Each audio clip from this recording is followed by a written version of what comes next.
Hello everyone, मैं हूं श्वेता और आप देख रहे हैं स्टडी कॉमर्स। इस वीडियो में हम डिस्कस करेंगे यूपीएचसीएससी असिस्टेंट प्रोफेसर एग्जाम्स के लिए इकोनॉमिक्स के कुछ क्वेश्चंस। तो चलिए शुरू करते हैं।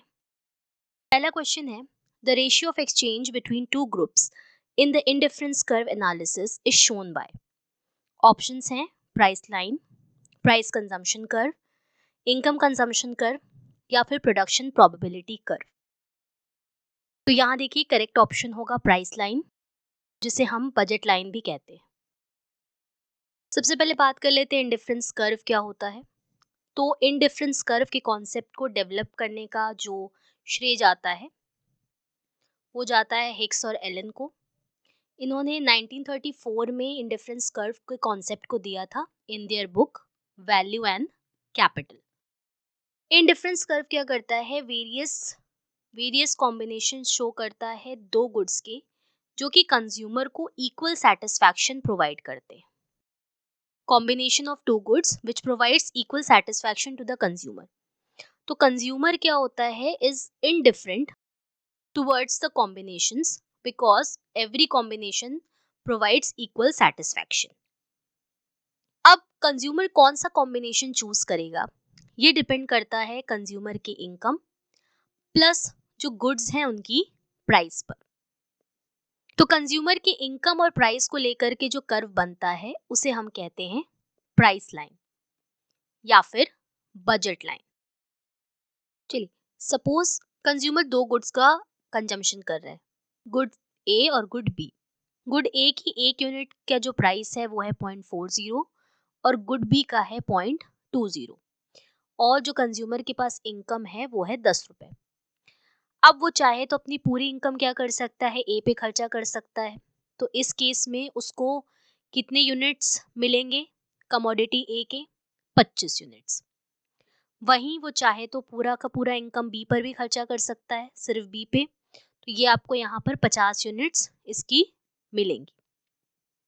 या फिर तीसरा रास्ता क्या है, कॉम्बिनेशन। तीसरा वो क्या कर सकता है, दोनों के कॉम्बिनेशन पर खर्चा कर सकता है। मान लीजिए यहाँ पर आपका एक्स एक्सिस पे कमोडिटी ए है और वाई एक्सिस पे कमोडिटी बी है और ये आपकी प्राइस लाइन है। तो इस प्राइस लाइन पे जो वेरियस आपको पॉइंट्स मिल रहे हैं, यहाँ पे ये क्या है, वेरियस आपको कॉम्बिनेशंस दिखा रहे हैं जो कि अपनी इनकम से कंज्यूमर परचेज कर सकता है, combination of both the goods. यहाँ पर आप देख सकते हैं एक पॉइंट एम भी है जो यहाँ पर है और एक पॉइंट एन है जो अंदर की तरफ है। तो ये जो पॉइंट एम है ये क्या है, बियॉन्ड द इनकम है, beyond the income of the consumer है, तो वो इसको परचेज नहीं कर सकता। और अगर वो पॉइंट एन पर आता है तो यहाँ पर क्या है, अंडर कंजम्पशन हो रही है, वो अपनी जो इनकम है उसका पूरा इस्तेमाल नहीं कर पा रहा है। तो इस केस में ना वो पॉइंट एन को चूज करेगा ना ही पॉइंट एम को। यहाँ प्राइस लाइन पे जितने भी पॉइंट्स हैं उनमें से वो किसी भी कॉम्बिनेशन को चूज कर सकता है at a given price with this income. वो किसी भी कॉम्बिनेशन को चूज कर सकता है और सभी कॉम्बिनेशंस क्या होंगे, इक्वल सेटिस्फैक्शन प्रोवाइड करते। नेक्स्ट क्वेश्चन है, the economist who defined economics as the science which studies human behavior as a relationship between ends and scarce means which have alternative uses. Options हैं Robins, Robinson, martial या फिर Keynes. First answer correct होगा Lionel Robins. Scarcity से related जो definition है ये दी है Robins ने। इन्होंने ये डेफिनेशन 1932 में दी थी।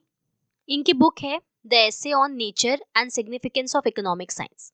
1932 में इन्होंने ये बुक दी थी और इसमें इन्होंने इस डेफिनेशन के बारे में बताया है कि इकोनॉमिक्स क्या है, ये साइंस है of studying the human behaviour as a relationship between ends and scarce means. जो रिलेशनशिप है वो किसके बीच में है, एंड्स एंड स्केयर्स मीन्स। तो बेसिकली तीन टर्म्स की इन्होंने यहाँ पर बात की है। एंड्स मतलब क्या है कि आपका बेसिकली क्या ऑब्जेक्टिव है या क्या एम है। स्केयर्स मीन्स का मतलब क्या है, हमारे रिसोर्सेज जो कि लिमिटेड होते हैं। We have limited resources and these resources have alternative uses. यानी सिर्फ एक नहीं, कई तरीके से हम अपने जो लिमिटेड रिसोर्सेज हैं उनको यूज कर सकते हैं। फॉर एग्जाम्पल आपके पास घर में इलेक्ट्रिसिटी आती है, इलेक्ट्रिसिटी के बहुत सारे अल्टरनेटिव यूजेस हैं। आप लाइट यूज़ कर सकते हो, फ़ैन चला सकते हो, एसी चला सकते हो, कोई भी और अदर अप्लायंसेस का इस्तेमाल हम कर सकते हैं जहाँ पर हम इलेक्ट्रिसिटी का यूज़ करते हैं। तो जो इलेक्ट्रिसिटी है ये क्या है, हमारी एक स्केर्स रिसोर्स है, हमारे पास लिमिटेड मात्रा में है, लेकिन इसकी यूजेस क्या है, अल्टरनेटिव है। कई जगहों पे कई तरीके से हम इसका इस्तेमाल कर सकते हैं।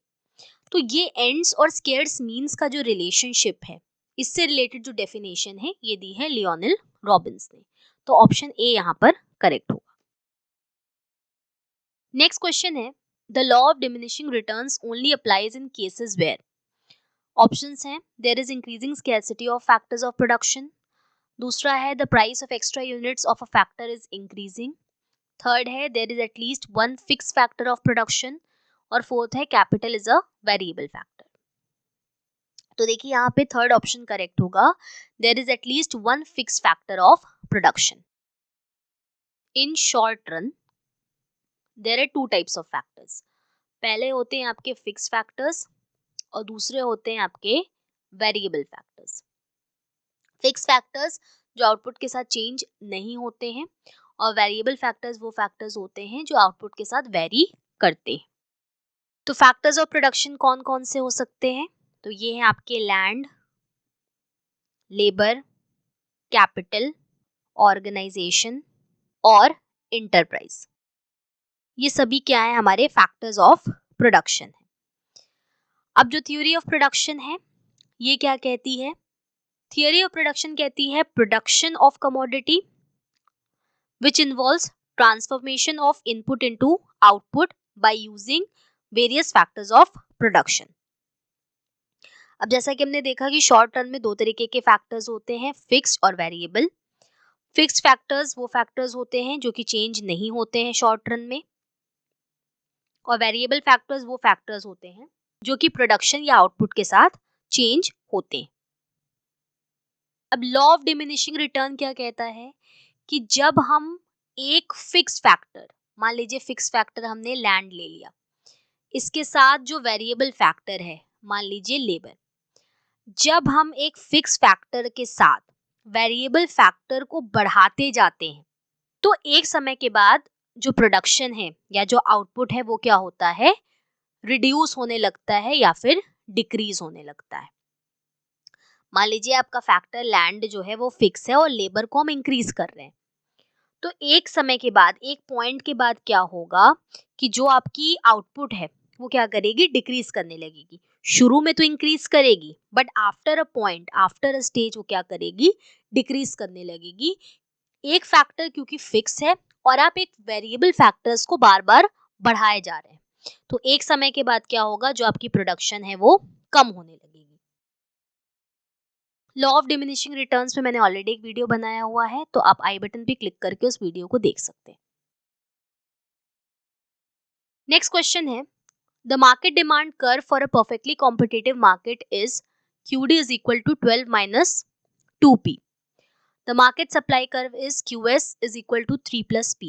The market will be in equilibrium if options है, price is 6, quantity is 9, दूसरा है price is 5, quantity is 2, third है price is 4, quantity is 4, और फोर्थ है price is 3 and quantity is 6। चलिए इसको देख लेते हैं। सबसे पहले जो क्वांटिटी डिमांडेड है उसको हम मानेंगे QD, और जो क्वांटिटी सप्लाइड है वो है आपका QS। अब इक्विलिब्रियम कहाँ होता है, जहां पर quantity demanded is equal to quantity supply. ये हम डायग्राम के थ्रू देखते हैं, ये आपका डिमांड कर्व है और ये आपका सप्लाई कर्व है। तो इक्विलिब्रियम कहाँ पर होता है, इस पॉइंट ए पे इक्विलिब्रियम होगा जहां पर डिमांड और सप्लाई क्या है, एक दूसरे के बराबर है या इक्वल है, इसे हम इक्विलिब्रियम प्राइस कहते हैं। यानी QD is equal to QS होना चाहिए। तो अगर QD हम कह रहे हैं इज इक्वल टू QS, तो QD क्या यहाँ पर आपको दिया हुआ है, 12 minus 2P is equal to 3 plus P। अब इस इक्वेशन को सॉल्व कर लेते हैं, ये 3 आपका यहाँ आ जाएगा, 12 minus 3 is equal to 2P plus P। ये 12 माइनस 3 आपका क्या हो जाएगा, 9 is equal to 3p, 2p plus p, तो p की वैल्यू क्या हो जाएगी 9/3, ये हो जाएगा आपका 3 3 जा 9। तो प्राइस हमारा या p हमारा कितना हो गया 3 हो गया। अब हमको क्वांटिटी जानना है, तो इस p को हम यहाँ पर इक्वेशन में पुट अप कर देते हैं। QD आपको क्या दिया था 12 माइनस 2p। अब हमको p की वैल्यू पता चल गई, तो 12 माइनस 2 इंटू 3 यानी कि 12 माइनस 6, तो ये आपका कितना 12 माइनस 6 आपका क्या आ जाएगा 6। दैट मीन्स Q कितना हो गया आपका 6। तो यानी यहाँ पर आपका क्या हो गया P is equal to 3 and Q is equal to 6। अगर ये है तो आपका मार्केट इक्विलिब्रियम में रहेगा। तो देखिए यहाँ पे फोर्थ ऑप्शन करेक्ट होगा, P is equal to 3 and Q is equal to 6। Next question है, product differentiation is a form of price competition, a form of non-price competition, a form of price discrimination या none of the above। तो देखिए product differentiation ये आपका associated है monopolistic competition से।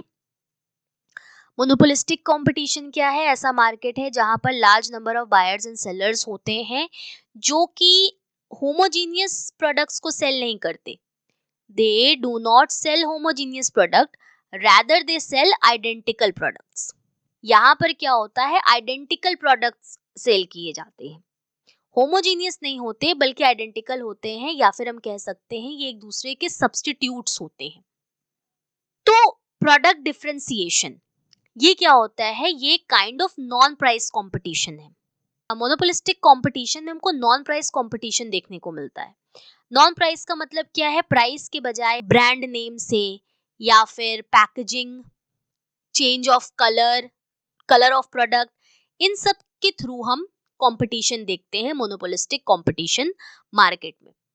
जैसे कि आप देखिए कोलगेट और क्लोजअप दोनों ही क्या है टूथपेस्ट की ब्रांड्स हैं, लेकिन ये क्या है एक दूसरे से अलग है on the basis of brand name, packaging, colour, इन सब के बेस पे क्या होता है इनके बीच में बेसिक डिफरेंस होता है, और ये सभी क्या है एक दूसरे के क्लोज सब्स्टिट्यूट्स होते हैं। तो प्रोडक्ट डिफरेंशिएशन क्या होता है, यूनिक फीचर्स के बेस पे किया जाता है, जैसे क्वालिटी, डिजाइन, कस्टमर सर्विस या पैकेजिंग के बेस पे। तो non price competition is found in monopolistic competition, और ये क्या है आपका product differentiation non price competition का एक फॉर्म है। तो यहाँ पर बी ऑप्शन करेक्ट होगा, product differentiation is a form of non price competition.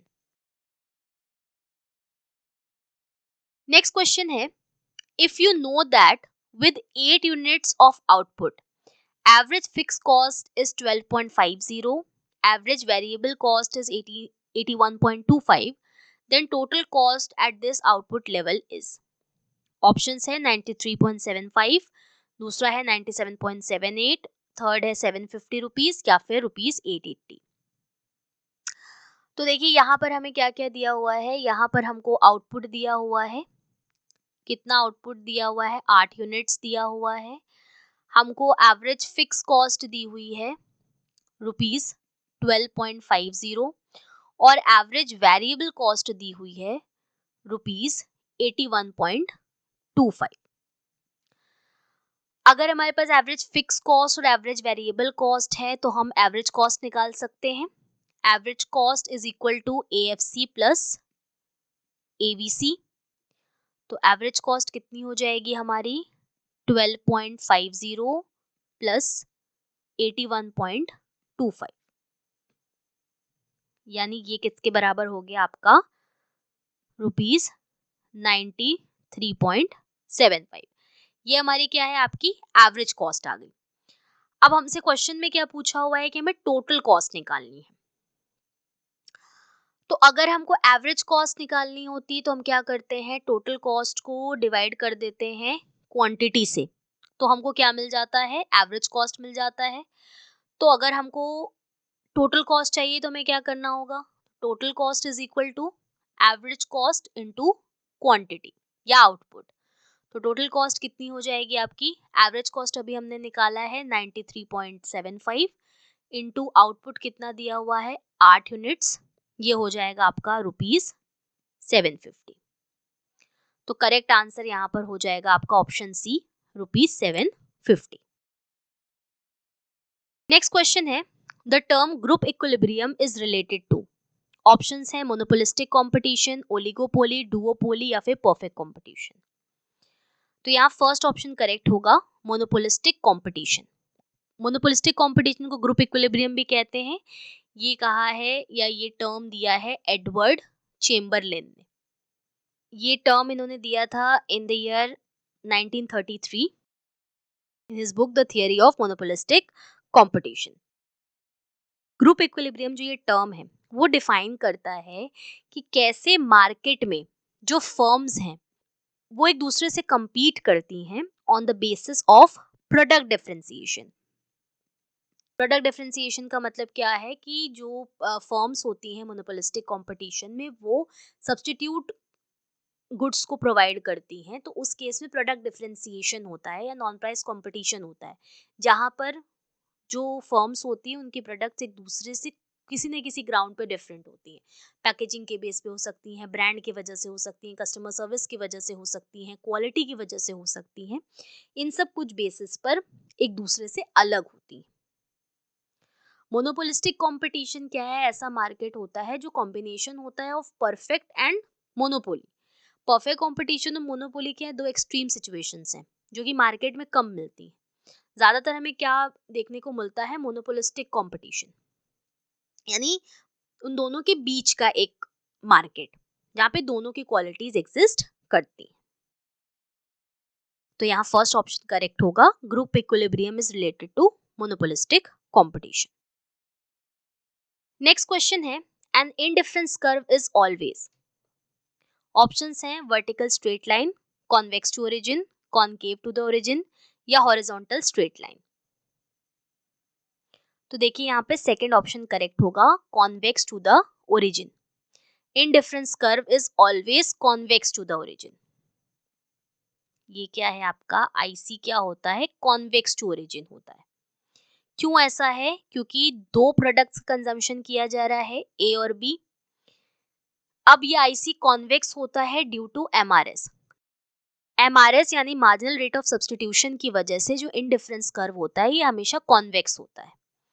ये इसलिए ऐसा है क्योंकि जो हमारे पास रिसोर्सेज हैं वो क्या होते हैं? लिमिटेड होते हैं। जो कंज्यूमर की इनकम है वो लिमिटेड है। अब ये जो दो गुड्स हैं जो उसको इक्वल सेटिस्फैक्शन प्रोवाइड करते हैं, अगर इन दो गुड्स का कंज्यूमर कंजम्पशन कर रहा है तो किसी एक गुड की अगर उसको क्वांटिटी बढ़ानी है तो उसे दूसरे गुड की क्वांटिटी को कम करना पड़ेगा। फॉर एग्जाम्पल, अगर ए की 1 यूनिट कंज्यूम की जा रही है और बी की 20 यूनिट कंज्यूम की जा रही है। अब अगर कंज्यूमर ए की सेकेंड यूनिट 1 यूनिट बढ़ाना चाहता है, 1 यूनिट अगर बढ़ाना चाहता है तो उसको बी की कुछ यूनिट्स को कम करना पड़ेगा, तभी वो ए की यूनिट्स को बढ़ा सकता है। क्योंकि जो इनकम है वो क्या है? उसके पास लिमिटेड है। हमारे पास जो रिसोर्स है वो लिमिटेड है। तो दो गुड्स के कंजम्पशन में एक गुड्स की अगर हमको यूनिट्स को इंक्रीज करना है तो उस केस में दूसरे गुड की कुछ यूनिट्स को हमको छोड़ना पड़ेगा या फोरगो करना पड़ेगा। यही होता है आपका मार्जिनल रेट ऑफ सब्स्टिट्यूशन। इसी रीजन से जब हम इंडिफरेंस कर्व बनाते हैं तो इंडिफरेंस कर्व ओरिजिन के कॉन्वेक्स होता है। आप देखिए यहाँ पे मान लीजिए पॉइंट पी है, बी को आप देखिए ए यहाँ पे आपका क्यू पे है। अब एक यूनिट अगर हमको बढ़ानी है तो हमको क्या करना पड़ेगा? यहाँ पे बी की यूनिट को कम करना पड़ेगा Q1 तक जाने के लिए। ये मान लीजिए P1 है तो आपको यूनिट बी की कम करनी पड़ेगी, तभी आप यहाँ पर यूनिट्स ए की बढ़ा पाएंगे। नेक्स्ट क्वेश्चन है, all the following curves are U shaped except. Options हैं average variable cost, average fix cost, average cost या फिर मार्जिनल कॉस्ट। तो देखिए यहाँ पर एवरेज वेरिएबल कॉस्ट भी यू शेप होता है, एवरेज कॉस्ट भी यू शेप होता है और मार्जिनल कॉस्ट भी यू शेप होता है। लेकिन एवरेज फिक्स कॉस्ट जो होता है ये आपका यू शेप्ड नहीं होता है, तो ऑप्शन बी यहाँ आपका करेक्ट होगा। एवरेज फिक्स कॉस्ट क्या होता है? आपका रेक्टेंगुलर हाइपरबोला होता है। एवरेज फिक्स कॉस्ट क्या होता है आपका? रेक्टेंगुलर हाइपरबोला होता है, यानी कि एवरेज फिक्स कॉस्ट जब आउटपुट 0 होगा तो एवरेज फिक्स कॉस्ट क्या है आपका? इन्फिनिटी है। और AFC कभी भी आपका 0 नहीं होता है। AFC कैन नेवर बी 0, ये आपका 0 कभी भी नहीं होता है। बाकी तीनों कर्व आपके average variable cost, average cost और मार्जिनल कॉस्ट क्या होते हैं? यू शेप्ड होते हैं, जबकि एवरेज फिक्स कॉस्ट आपका यू शेप्ड नहीं होता है। एवरेज फिक्स कॉस्ट को कैलकुलेट करने का फॉर्मूला आपका होता है total fix cost upon quantity. Average cost का क्या मतलब होता है? That is cost per unit. एक यूनिट को प्रोड्यूस करने के लिए हमें कितनी कॉस्ट पड़ रही है, ये हमारी एवरेज कॉस्ट कहलाती है। अगर आप कॉस्ट के बारे में डिटेल में पढ़ना चाहते हैं तो उस पर मैंने ऑलरेडी एक वीडियो बनाया हुआ है, आई बटन पे क्लिक करके आप उस वीडियो को देख सकते हैं। नेक्स्ट क्वेश्चन है, a measure of responsiveness of quantity demanded to change in the price of a related goods is known as. Options हैं cross elasticity of demand, substitution elasticity of demand, complementary elasticity of demand या फिर price elasticity of demand. तो देखिए correct option होगा cross elasticity of demand. Cross elasticity of demand measures the responsiveness of quantity demanded to the change in the price of related goods. Cross elasticity of demand इसके concept को दिया है मोरे ने in his book synthetic economics. इन्होंने इस concept को दिया है और इस कॉन्सेप्ट को डेवलप किया है रॉबर्ट ट्रिफिन ने। क्रॉस इलास्टिसिटी ऑफ डिमांड किसकी बात करता है? प्राइस ऑफ रिलेटेड गुड्स की। रिलेटेड गुड्स आपके दो तरीके के होते हैं, एक होते हैं आपके सब्स्टिट्यूट गुड्स और दूसरे होते हैं हमारे कॉम्प्लीमेंट्री गुड्स। सब्स्टिट्यूट गुड्स वो गुड्स होते हैं जो एक दूसरे के प्लेस में यूज किए जाते हैं और कॉम्प्लीमेंट्री गुड्स वो होते हैं जो एक दूसरे के साथ यूज किए जाते हैं। सब्स्टिट्यूट में आप एग्जांपल ले सकते हैं टी एंड कॉफी का, कॉम्प्लीमेंट्री में आपका हो गया car and petrol. Substitute goods के केस में क्या होता है कि जब एक गुड्स की प्राइस बढ़ती है तो दूसरे की क्वांटिटी डिमांडेड भी बढ़ जाती है। जैसे अगर टी की प्राइस बढ़ गई तो उस केस में क्या होगा? लोग टी कम खरीदेंगे और सब्स्टिट्यूट टी की जगह किसको करेंगे? कॉफी को। वहीं कॉम्प्लीमेंट्री गुड्स में क्या होता है कि अगर कार की प्राइस मान लीजिए बढ़ जाती है तो उस केस में क्या होगा? लोग कम कार खरीदेंगे तो जो पेट्रोल होगा उसकी डिमांड क्या होगी? कम हो जाएगी। तो सब्स्टिट्यूट गुड्स के केस में क्या होता है? डायरेक्ट रिलेशन होता है।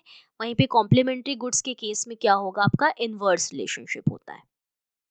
फॉर्मूला हो जाएगा proportionate change in quantity demanded of x upon proportionate change in price of y। यहाँ पे क्रॉस इलास्टिसिटी में क्या होता है? एक गुड्स की प्राइस का रिलेशन हम देखते हैं दूसरे गुड की डिमांड पर, कि एक गुड्स की अगर प्राइस में चेंज होता है तो उसका दूसरे के डिमांड पर क्या इम्पैक्ट पड़ता है। तो यहाँ पर ए ऑप्शन आपका करेक्ट हो जाएगा, क्रॉस इलास्टिसिटी ऑफ डिमांड। अगर आप हमारे लेक्चर्स की फ्री पीडीएफ डाउनलोड करना चाहते हैं तो आप हमें टेलीग्राम पर ज्वाइन कर सकते हैं। इससे रिलेटेड इन्फॉर्मेशन आपको डिस्क्रिप्शन बॉक्स में मिल जाएंगी या फिर इस क्यूआर कोड को स्कैन करके भी आप हमें ज्वाइन कर सकते हैं। तो आज की इस वीडियो में हमने पढ़ा यूपीएचईएससी असिस्टेंट प्रोफेसर एग्जाम्स के लिए इकोनॉमिक्स के कुछ क्वेश्चंस को। होपफुली ये चीजें आपको समझ में आई होंगी। Thank you.